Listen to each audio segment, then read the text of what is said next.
Я думаю, что каждый хотя бы раз находил идеальную точку входа по смарт-мани. Вот он, идеальный ордер-блок. Цена подходит к нему, наша задача — открыть позицию в лонг. Выставляется позиция, выставляем стоп. Вот здесь все выглядит прям так, как нас учили. Кажется, что вот сейчас цена начнет свое движение. Происходит вход. Но вместо этого нас выбивает по стопу. А уже через несколько минут рынок идет именно в ту сторону, которую мы ожидали. И проблема здесь не в ордер-блоке. Все дело в том, что большинство трейдеров вообще не понимает, какую роль играет IDM. Сегодня мы разберемся, что такое IDM, как отличить валидный IDM от невалидного, почему именно возле него появляются самые сильные точки входа и самое главное, куда ставить свои стопы и куда ставить тейки. При этом постараемся, чтобы наше соотношение было не каких-то жалких 1 к 1, а хотя бы 1 к 3, 1 к 5. Для начала давайте с вами разберем, что такое IDM. IDM, он же побуждение, он же приманка, он же investment. Это конкретная точка, которая побуждает трейдеров покупать или продавать. Это как финальный этап для того, чтобы сказать, ну все, теперь мы будем продавать. В данном случае большинство трейдеров будут продавать, искать продажи после пробоя данного уровня и покупать до его пробоя от ордер-блока. Так поступают многие. Именно для таких ситуаций в концепции Smart Money и существует IDM. Его задача не предсказать будущее и не показать место, где цена обязательно развернется. Его задача намного проще. Показать трейдеру место, где остальные участники рынка начнут принимать торговые решения. И тут, для того, чтобы разобраться с IDM, необходимо научиться находить его на графике. IDM — это правильный откат. Про правильный откат есть отдельное видео на канале, обязательно его посмотрите, оно будет в описании. Если кратко, правильный откат — это свеча, которая делает что-то необычное по отношению к предыдущей. То есть, если предыдущая пробивала свечу снизу, значит необычное — это пробиться сверху. И та свеча, которая сделает вот это необычное действие, и будет для нас правильным откатом. Как это выглядит графически? Мы с вами видим некое восходящее движение вверх, после чего мы видим, что вот эту зеленую свечу у нас вот эта черная свеча пробила снизу. До этого зеленая свеча пробивала предыдущую сверху, соответственно, у нас шло движение вверх. Значит, когда у нас произошло обратное движение, то есть пробой снизу, у нас случился правильный откат. Вот эта зеленая свеча будет являться свечой, которая начала правильный откат. Она была последняя в восходящем движении, и она была первая в нисходящем движении. Соответственно, после нее началось нисходящее движение, начался откат. Дальше мы видим в этом примере, что у нас шли свечи вниз, и вот эту черную свечу, вот эта зеленая свеча пробила сверху. И мы видим, что вот эта зеленая свеча, вот эту зеленую свечу пробила сверху. То есть вот эта зеленая пробила снизу, а эту мы пробили сверху. Это означает, что вот от этой свечи у нас начинается откат вверх. И когда мы будем с вами искать IDM, у нас будет одно простое правило. IDM — это самая первая свеча правильного отката. При этом IDM мы будем всегда искать от самой верхней свечи, от ее лоя влево-вниз. То есть при восходящем движении от лоя влево-вниз нам нужно будет найти IDM. В данном случае IDM будет находиться вот на этом уровне. Как же будет выглядеть IDM при нисходящем движении? Мы видим с вами зеленую свечу. Она является у нас самой нижней, соответственно, в данном контексте от нее мы должны найти первый правильный откат. Первый правильный откат — это движение, которое сделало что-то противоположное предыдущему. Значит, видя, что вот эта зеленая свеча последний раз пробивала вот эту черную свечу снизу, вот эта черная пробила вот эту снизу, значит, мне нужно найти ту, которая пробивала предыдущую сверху. Вот эта зеленая свеча пробила вот эту черную свечу сверху. До нее все предыдущие пробивали снизу. Значит, правильный откат от этого уровня будет находиться вот здесь. Таким образом, мы указываем IDM вот в этом месте. В данном случае мы взяли самую нижнюю свечу, мы взяли ее хай, и от ее хая пошли влево-вверх. При этом у IDM есть некоторые разновидности. Когда мы смотрим с вами на график, у нас появляются разного рода движения. И нам необходимо определить для себя, а где будет IDM, либо это все-таки заблуждение, и в данном контексте никаких правильных откатов IDM нет. Когда мы видим с вами некое восходящее движение, мы будем искать IDM, получается, от последней верхней свечи, от ее лоя влево-вниз. От лоя влево-вниз это получается вот здесь. Мы видим с вами, что у нас есть правильный откат, соответственно, в данном случае на этом уровне у нас будет с вами IDM. При этом нам необходимо понимать, если у нас равные уровни, то IDM будет всегда рисоваться от левой свечи. Это никак не влияет на сам процесс дальнейшей торговли, однако, поскольку левая свеча появилась первее, более правильнее для повторения, для будущих ситуаций указывать от левой свечи. Почему? Потому что если в данном случае мы видим, что вот эта зеленая свеча пробивает левую, значит IDM будет находиться здесь. И от этого уровня мы будем искать с вами реакции. Бывает такая ситуация, когда мы видим, что есть некая свеча, которая является сверхогромной. Она какая-то аномальная, она какая-то супер-пупер большая.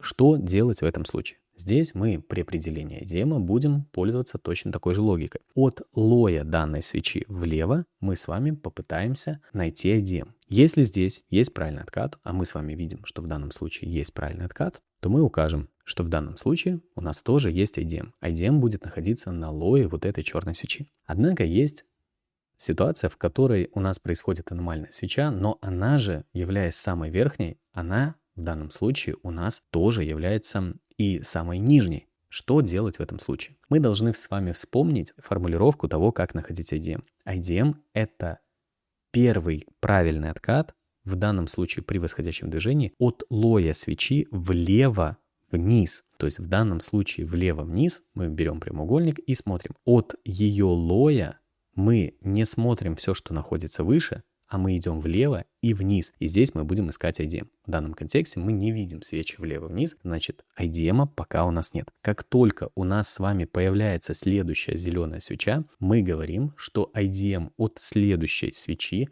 от ее лоя находится влево-вниз вот здесь. Если же этой зеленой свечи у нас нет, то мы смотрим, что у нас происходит левее. И если левее у нас с вами есть, ну, например, вот такой вот правильный откат, мы с вами говорим, IDM не здесь, IDM находится вот на этом уровне. И здесь он нас уже будет интересовать. Вот такие несложные правила показывают нам, как выглядит IDM. Однако наш график движется. И когда наш график движется, наша задача переносить IDM. Потому что IDM — это не статичная точка. IDM — это постоянно двигающееся место до того момента, пока цена его не заберет. В структуре IDM играет важную роль, потому что при снятии IDM мы обязаны поставить структурную точку. И при этом через точки входа сам IDM будет являться центральной зоной, в которой мы будем понимать, что дальше делает рынок. Итак, как переносится IDM? В данном случае, когда мы с вами находим в данном графике IDM, мы говорим, что мы видим, вот эта черная свеча пробивала предыдущую снизу, но следующая ее пробила сверху. Отлично. Эта свеча является сейчас самой верхней, значит, от ее лоя влево-вниз мы найдем IDM. IDM находится вот здесь. Супер. Теперь наша задача перенести IDM. В данном контексте, когда мы с вами будем переносить IDM, мы будем с вами смотреть, а где находится IDM от каждой следующей, в данном случае тренд восходящей, верхней свечи. Вот эту свечу пробивает вот эта свеча. От ее лоя, она самая верхняя, влево-вниз IDM все еще находится здесь. Дальше меня интересует следующая свеча, которая, по сути, пробьет либо IDM, либо хай вот этой свечи. В данном контексте мы с вами видим, что хай вот этой зеленой свечи пробивает вот эта зеленая свеча. Таким образом, ликвидность, ближайшая, которая была снята, находится сверху. По этому принципу, понимая, что IDM будет искаться от свечи, которая стала самой верхней, мы должны взять лой этой свечи и от него пойти влево-вниз, найти первый правильный откат. Мы видим, что вот эта черная свеча пробивала предыдущую снизу, а ее следующая пробила сверху. Таким образом, мы должны будем перенести IDM с предыдущего места вот сюда. Это очень важное действие, поскольку оно позволяет уже здесь нам получить с вами точку входа. Точку входа для продолжения восходящего движения. Что мы с вами видим в следующем примере? В следующем примере, в данном случае, у нас есть некая верхняя свеча. Например, вот эта зеленая. Когда мы от нее будем искать IDM, мы берем ее лой и идем влево-вниз. IDM находится у нас вот в этом месте. В данном случае IDM у нас образовался по той причине, что вот эта черная свеча пробивала предыдущую снизу, а вот эту черную, вот эта зеленая, пробила сверху. Таким образом, здесь правильный откат есть, и IDM найден верно. Дальше вот эту зеленую свечу пробивает вот эта зеленая свеча. Мы с вами заново наводим прямоугольник и смотрим, что да, действительно так и есть. Первее, чем мы забрали IDM, цена забирает вот эту зеленую свечу. Соответственно, в данном контексте наша с вами задача, когда получилась вот эта вот история, берем лой зеленой свечи, влево-вниз находим IDM, и мы видим, что IDM переносится уже вот сюда. Почему? Потому что вот эта свеча с двух сторон забрала предыдущую, а следующая пробила ее только сверху. Сделали что-то не такое, необычное. Таким образом, IDM у нас переехал. Дальше наша с вами задача посмотреть, что будет первее, какую ликвидность мы заберем первее, сверху либо снизу. В данном случае мы забираем сверху. Таким образом, у нас появилась вот эта зеленая свеча. От этой зеленой свечи мы должны взять ее лой и пойти влево-вниз, найти IDM. Таким образом, IDM находится все еще здесь. Мы не можем перенести IDM вот в это место. Почему? Потому что IDM не может быть на последней свече. То есть из логики я должен взять последнюю свечу, от ее лоя влево-вниз пойти. Здесь мне не позволяет поставить точки. Таким образом, я здесь не могу рассмотреть перенос IDM. Как это все выглядит на реальном графике? У нас с вами есть некая нижняя точка, и от нее нам нужно найти первый IDM. IDM у нас находится вот здесь. В данном случае, когда мы находим здесь с вами IDM, мы его подпишем, я наблюдаю за графиком в следующем диапазоне. Вот мой IDM, вот моя верхняя свеча, вот моя, по сути, ближайшая ликвидность. Меня интересует, что первее мы соберем, какую из этих двух ликвидностей. Цена движется вниз, дальше она не забирает пока IDM и движется вверх. Цена забирает хай вот этой свечи. Что это для меня означает? Для меня это означает, что я беру следующую зеленую свечу, которая пробила предыдущую, вот эту, и вот эта зеленая свеча, от ее лоя влево вниз я буду искать IDM. Первый правильный откат находится вот на этой черной свече. Таким образом, IDM я переношу. В данном случае, перенеся IDM, мы с вами можем двигаться дальше.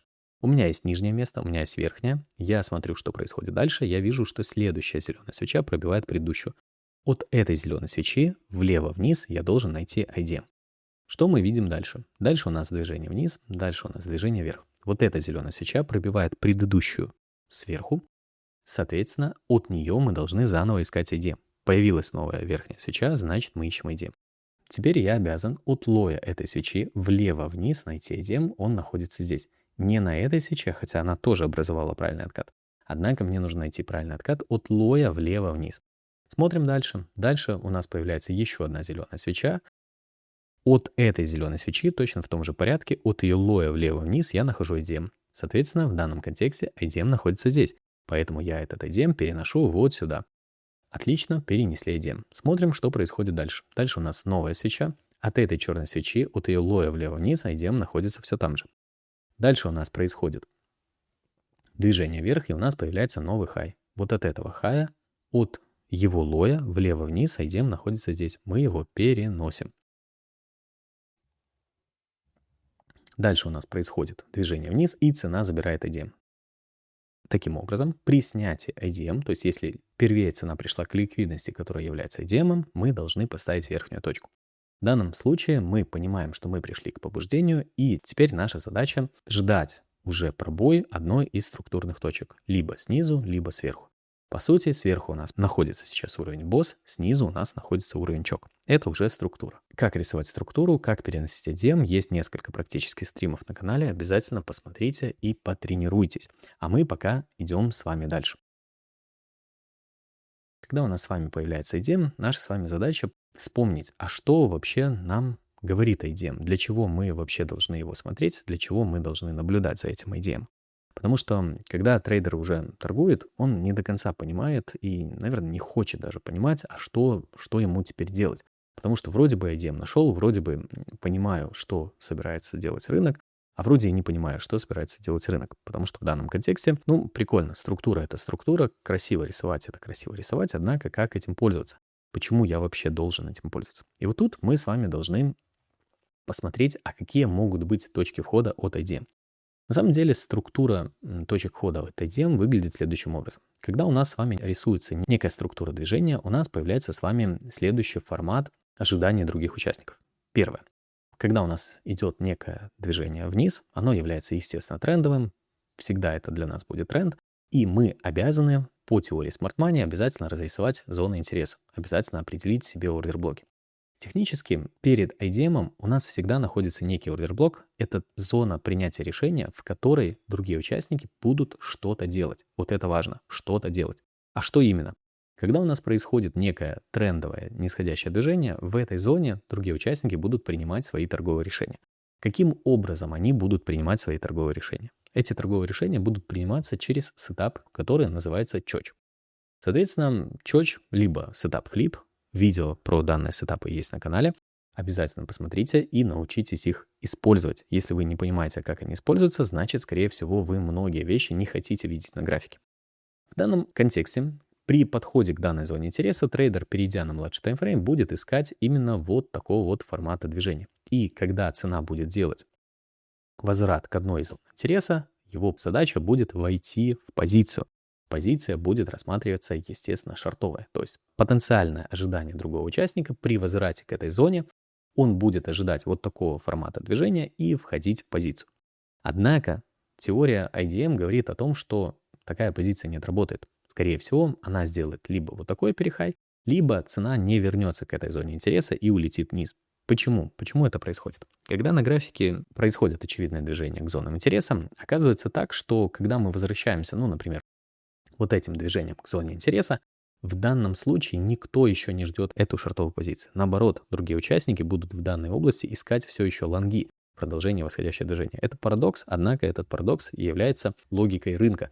То место, где все ждут, оказывается, оно никогда не отрабатывает, а то место, где никто ничего не ждет, именно оно и отрабатывает. IDM это является точка, в которой все ждут шорт. Именно поэтому этот шорт не отработает так, как его ожидают. Именно здесь мы с вами сможем заработать. Мы находим то преимущество, которого нет у других участников. Таким образом, понимая, что в зоне образования IDM другие участники будут ожидать отрисовку прекрасного, красивого сетапа-чересчок, мы не будем использовать этот сетап-чересчок. В этом появляется логика точек входа через IDM. Что мы будем ожидать? Первое. Если цена поднимается достаточно высоко в сетапе-чересчок, значит, есть высокая вероятность того, что цена продолжит свое восходящее движение именно на пробой вот этого хая. Отсюда и появляется пресловутый пересвип. Я вошел в позицию, я прекрасно поставил стоп, однако меня отстопило, и цена сразу же ушла вниз. Однако следующий характер движения после этого пересвипа заключается в том, что очень часто цена просто валится баснословно вниз.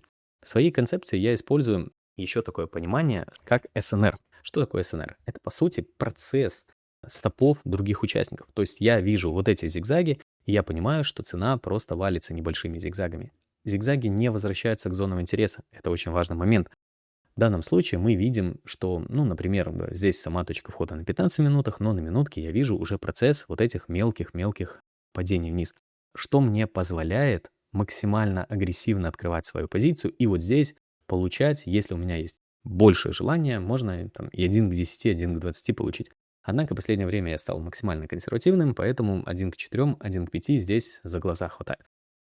Если же в данном случае мне не нравится эта позиция, понимая концепцию того, что рынок будет после пересвипа продолжать нисходящее движение, моя задача будет просто дальше подключаться и входить в продолжение в шорт.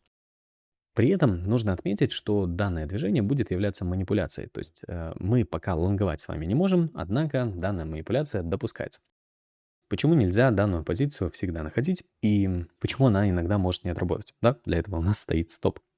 Довольно часто мы просто не видим этого ускорения. Пробив этот хай, цена делает продолжающееся восходящее движение. И тут у меня появляется к вам вопрос, который вы обязательно, как трейдеры Smart Money, должны себе задать. А в этой области, вот от этого прекрасного ордер-блока, что вы будете делать? В какую сторону вы здесь будете входить? Конечно же, вы мне ответите, да я тоже буду искать через такой же сетап свою точку входа. И именно здесь рынок вас подловит. Когда мы с вами определяем для себя сценарий движения рынка, мы с вами говорим, что если цена придет в некую следующую область, я буду искать снова сетап чересчок. Моя задача будет, по сути, продублировать вот это действие еще выше. То есть вот в этой области трейдеры будут искать позиции в шорт. Если вы понимаете, что так будут делать все трейдеры, так почему мы тоже должны так делать? Мы, может быть, не будем так делать, может быть, мы просто подождем и посмотрим, куда в итоге придет рынок. Соответственно, в данном контексте наша задача будет попытаться не реализовывать такие же позиции, как и другие участники, потому что мы пробиваем с вами IDM, цена пробила сам IDM, и нелогично работать вместе с другими участниками. Логично работать против других участников. Потому что если мы вспомним с вами определение IDM, то мы с вами отметим, что IDM — это область, точнее, это некая точка, которая побуждает трейдеров уже поменять свое мнение. Теперь смотрите. Казалось бы, все, вот здесь, в этой области, другие участники будут продавать. Что для нас это значит? Когда у нас находится рядом несколько зон интереса, IDM, IDM-OB, еще какой-нибудь SMT-блок, здесь очень большая часть участников будет пытаться увидеть перелой движения цены. Да, иногда цена делает некое вот такое нисходящее движение. Для чего? Для того, чтобы заставить их рассмотреть свои позиции в шорт. Как для нас это будет все выглядеть с точки зрения логики чужих стопов, трейдеров, которые хотят рассматривать эти позиции. Хорошо, если у меня сетап через щек вот здесь не отработал, вот в этой области, значит он отработает вот здесь, и, возможно, рынок ему позволяет получить эту точку входа. Однако, очень часто рынок делает такие позиции с максимально длинным стопом. То есть вы входите в позицию, однако ваш тейк при перелое будет составлять не так, как здесь у меня нарисовано 1 к 4, а, например, 1 к 1,5. Обычно такие позиции не отрабатывают по той причине, что у вас после одного входа получается еще некое более сложное движение, и, казалось бы, ну все, вот теперь я тоже буду входить. Теперь можно еще раз вторую, третью позицию открыть. На самом деле здесь уже рисуется для вас точка входа в продолжение восходящего движения. В лонг, не в шорт. Понимая, что в этой области у вас будут стоять стопы других участников рынка, мы можем с вами рассмотреть еще один сценарий для входа в позицию. Мы с вами будем видеть здесь сетап через щелчок присоединения. По сути, логика данного сетапа заключается в следующем. Если цена двигается в нисходящем движении, и мы допускаем, что в этом импульсе другие участники будут искать свои позиции, моя задача вот в этой области найти позицию, в которой они уже получили точку входа, однако не получили стоп. Таким образом, когда у меня происходит некое движение, которое является возвратным к предыдущим зонам интереса, например, вот здесь, я понимаю, что другие участники будут искать вот такого вот рода позицию. Они будут открывать позицию вот таким, например, образом. И если я вижу процесс дальнейшего движения, вот здесь стоп-приказом либо маркетом я могу рассмотреть свою позицию в продолжение восходящего движения, ожидая, что цена пойдет к следующим зонам интереса и их заберет. Соответственно, вот в этой области у меня будет открыта позиция в лонг с ожиданием вот такого вот движения.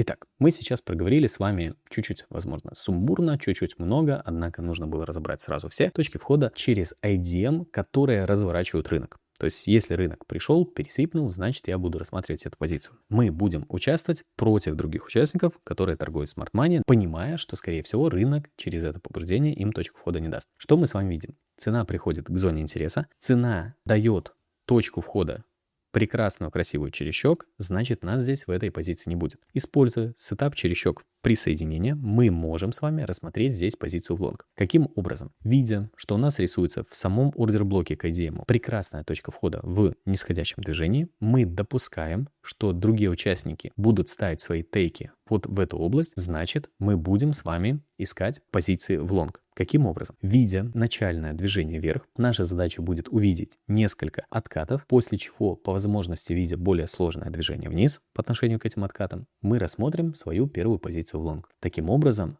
мы будем понимать, вот здесь, в этой области будут стоять стопы других участников, и рынок пойдет забирать эти стопы. Практика показывает, что в небольшом движении, в небольшом диапазоне от этой точки до вот этой, мы можем получить с вами от 3 до 5 R, что нам позволяет, используя короткие стопы, либо чуть более длинный стоп, но здесь понижается РР, войти против этих участников. То есть участники рынка будут открывать свою позицию таким образом, и мы с вами через логику того, что скорее всего цена пересвипнет IDM, либо вообще продолжит восходящее движение, будем присоединяться к этому импульсу. Дальше мы получаем с вами по сути такую же картину, если цена пробивает IDM, и понимая, что другие участники будут теперь от каждой зоны интереса шортить, мы будем с вами рассматривать свои позиции в лонг, в продолжение восходящего движения.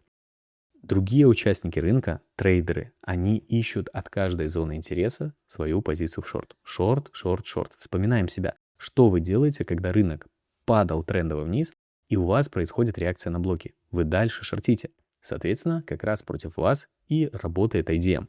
В данном случае у нас происходит снова реакция в ордер-блок, снова у нас происходит начальное движение, которое заставляет других участников шортить. Рынок показывает восходящее движение, получается немного более сложный откат, чем мелкие предыдущие, и это наша первая позиция в лонг. Со стопом за локальный лой, либо за общий лой мы имеем право рассмотреть свою позицию. Таким образом, такая позиция у нас будет открыта в лонг вот в этой области и вот в этой области. В локальных диапазонах, посмотрев на практике, вы увидите, что здесь зачастую получается хорошая, красивая 1 к 3. Сейчас мы с вами разобрали IDM, который разворачивает рынок. Однако есть IDM, который продолжает нисходящее движение. Разобрав с вами вот эту вот структуру, мы с вами понимаем, что характер действий других участников будет заключаться, естественно, в той логике, что нам нужно обязательно, прям очень обязательно, непосредственно получить сетап-чересчок. Однако очень часто рынок не дает сам красивый сетап-чересчок. И другие участники будут ожидать свою позицию до блоков. Однако рынок будет продолжать свои нисходящие движения и не позволять эти точки входа реализовывать. Как нам тогда пользоваться этим на графике? Первоначально расчертим с вами схематически, как это выглядит. Итак, у нас есть некая зона интереса перед IDM. Однако, когда рынок идет в нисходящем движении, он, возвращаясь к этой зоне интереса, показывает нечто необычное. Либо он показывает сам сетап-чересчок и снимает другого участника, как мы с вами говорили, снимает его и резко ускоряется вниз, да, то есть не пробив предыдущий блок. В данном случае мы можем с вами получить свою позицию либо на меньшем таймфрейме через несколько СНРов, видя снятие ликвидности, видя манипуляцию, влететь уже прям маркетом. Тут по-другому никак не получится, если вы не будете в моменте за графиком, скорее всего, вы саму позицию здесь не увидите. Позиция будет открываться на маленьком таймфрейме, видя по сути, сам сетап-чересчок, однако по левую сторону, скорее всего, у вас не будет там даже ни флипа, ни чока, поэтому некуда вам будет лететь. Просто, можно сказать, на первых движениях вниз вы будете входить.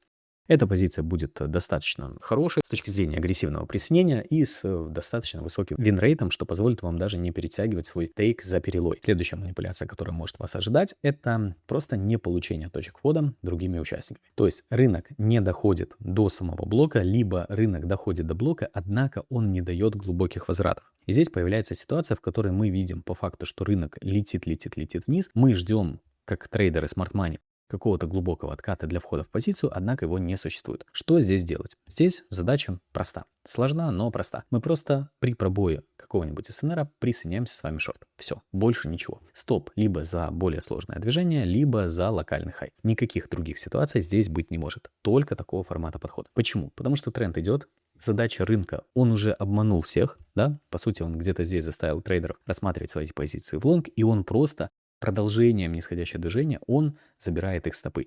Что это означает? Это означает, что вот в этом движении другие участники расставили свои лимитки в ожидании движения вверх. Все, больше ничего.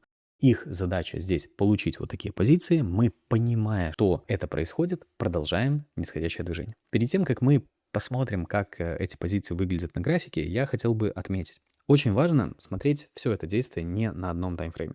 Очень важно смотреть это глобально.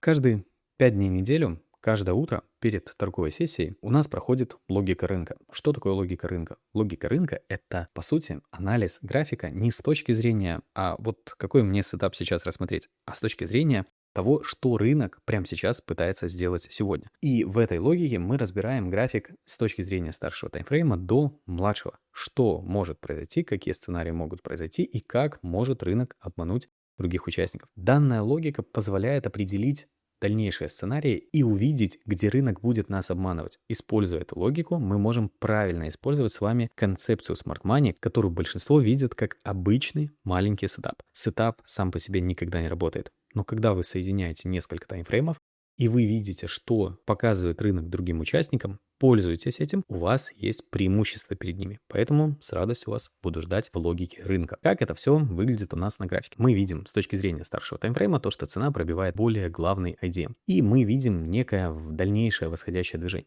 Что в этом дальнейшем восходящем движении мы можем с вами проговорить? У нас начинается некое движение вверх, у нас с вами появляется непосредственно лонг. В этом лонговом движении наша задача посмотреть, а что происходит у нас с IDM. Мы видим, что цена приходит к IDM, и в данном случае, перейдя на младший таймфрейм, наша задача посмотреть, а где у нас здесь сетап-чересчок. Если у нас этот сетап. Нас будет интересовать чок и флип. Что в данном случае я вижу? В данном случае я вижу следующего формата движения. У меня происходят манипуляции, и при этом цена все плавно движется вниз. Самого сетапа чересчок здесь нет. То есть здесь нет никакого движения для продолжающегося нисходящего движения. Моя задача, обычно я всегда жду хотя бы какую-нибудь сложную коррекцию. Например, сложная коррекция, я вижу, что происходит вот здесь. Теперь моя задача спросить, а трейдеры, которые торгуют Smart Money, они здесь будут входить или нет? При этом мне подсказывают, что по левую сторону у меня есть прекрасный, замечательный ордер-блок. То есть это ордер-блок, его можно будет уточнить на более старшем таймфрейме. И что здесь делают другие участники? Они будут искать свои позиции в лонг через тот же сетап-чересчок. Я вижу чок. В данном случае чок говорит, при движении вверх нужно найти зоны интереса и от них входить в лонг. Так делают другие участники. Моя задача в данный момент рассматривать позиции против них. Соответственно, это позиция в шорт. Поэтому я вижу, что другие участники получают свои точки входа. То есть мы видим процесс движения вверх, вниз. Вот эта остановка, это тоже движение вверх. То есть у нас было движение вниз, вверх. Здесь, видите, много зигзагов. При этом я понимаю, что по левой стороне каждый себе придумает зону интереса. Ну, например, в данном случае у нас есть вот эта вот свеча, которая показывает некую видимую область для многих участников. Мы видим остановку этой области и резкий всплеск. Вот этот резкий всплеск мне и нужен. В данном случае моя задача, увидев вот эту более сложную, более видимую манипуляцию, понимая, что здесь другие участники получают точку входа, работать против них. Каким образом? Моя задача — открыть позицию в шорт. Перейдя на младший таймфрейм с локальным стопом, войти в позицию и забрать свои 3-4 R. Что я могу там увидеть? На младшем таймфрейме я могу увидеть следующую картину. Когда у меня происходит некая манипуляция, моя задача, перейдя на минутный таймфрейм, увидев несколько зигзагов, выставить стоп-приказ под второй, под третий, либо, увидев блок, подставить под этот блок свой стоп-приказ и войти в позицию. Не лимитный ордер, а стоп-приказ. То есть я говорю, что если цена продолжит падать вниз, то откроется позиция.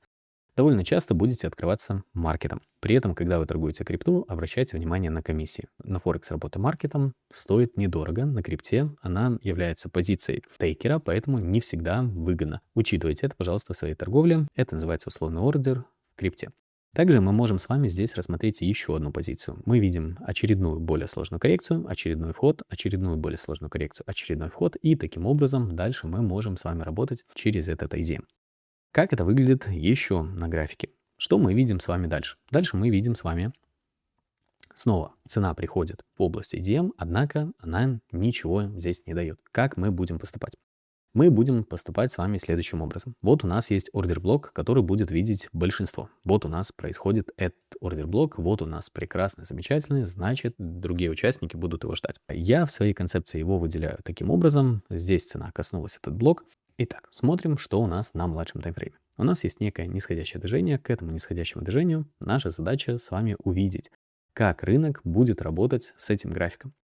Очень часто рынок, не доходя до зоны интереса, будет приостанавливаться, и другие участники просто будут ждать цену ниже, соответственно, входить они могут вообще в шорт. Мы часто это делали, не знаю, я это делал, что вот сейчас точно придет к этому блоку, здесь она развернется и пойдет выше. Соответственно, они полностью пропускают это движение. Здесь у нас есть сетап через щек. Мы с вами видим вот этот вот уровень, у нас есть движение, у нас есть возврат, соответственно, в данном случае другие участники будут пока бездействовать. Цена еще не дошла. Им нужно увидеть блок. Значит, когда придет к блоку, будем работать. Что будем делать с вами мы? Мы, понимая, что рынок не придет к этому блоку, мы должны видеть продолжающееся движение и входить к нему. В данном случае мы тоже не можем рассмотреть позицию шорт, потому что, как же я здесь войду, если мы действительно можем пробиться ниже и пойти на обновление лоя? Ситуация спорная, значит, ее нужно пропустить. Что для меня пропуск? Мы рисуем с вами трендовую линию на вот это все нисходящее движение и ждем, когда цена не пробьется вверх. Мы видим, вот этим балансом цена пробилась вверх, она закрепилась даже над предыдущим накоплением, то есть уже все произошло. Уже рынок показал, что он хочет двигаться дальше. Теперь задача за малым. Все просто. Да, мы видим, что рынок показал сетап через щек. Да, кто-то придумал себе ордер-блок пошире, как я его обычно для себя отмечаю, вот так, и цена коснулась этого уровня, соответственно, сетап через щек здесь отрабатывает. Однако самой точки входа у толпы здесь не будет. Вот просто сами последите, как вы обычно в этих местах входите. Вы ждете еще глубже откат. Соответственно, в большинстве случаев ее не получите. Но и мы вот тут не можем войти. Где мне войти? По сути, моя задача работать на пробой вот этих всех зигзагов. Выставив стоп-приказ, желательно не за этот лой, хоть мы здесь его не дошли, желательно немножечко ниже, поставить свою позицию и, например, забрать, в данном случае, 1 к 3 нам точно, 4, даже, наверное, 5 почти получилось, мы могли бы забрать. Здесь не получилось. Давайте рассмотрим дальше. Где мы можем войти? Другие участники будут ждать, что цена придет вниз. Моя задача войти точно так же. Например, вот над этим уровнем со стопом вот сюда мы можем взять те же 1 к 4. Да, 1 к 5, 1 к 4, и у нас будет красивая позиция. Соответственно, мы должны продолжить присоединиться к восходящему движению. По сути, мы сейчас с вами разобрали две ситуации, с которыми есть смысл работать через ID. Мы видим с вами продолжение нисходящего движения против других участников. Мы видим продолжение восходящего движения против других участников, хотя в данном случае участники хотят просто дождаться цену ниже, и поэтому они, скорее всего, бездействуют. За каждой точкой входа стоит прям логика, огромная, большая логика. Если вы не понимаете логику, кого обманывают, значит обманывают сегодня вас. И самое главное в этом видео, вы должны запомнить, если вы не понимаете, против кого сейчас идет цена, значит обманывать цена идет именно вас.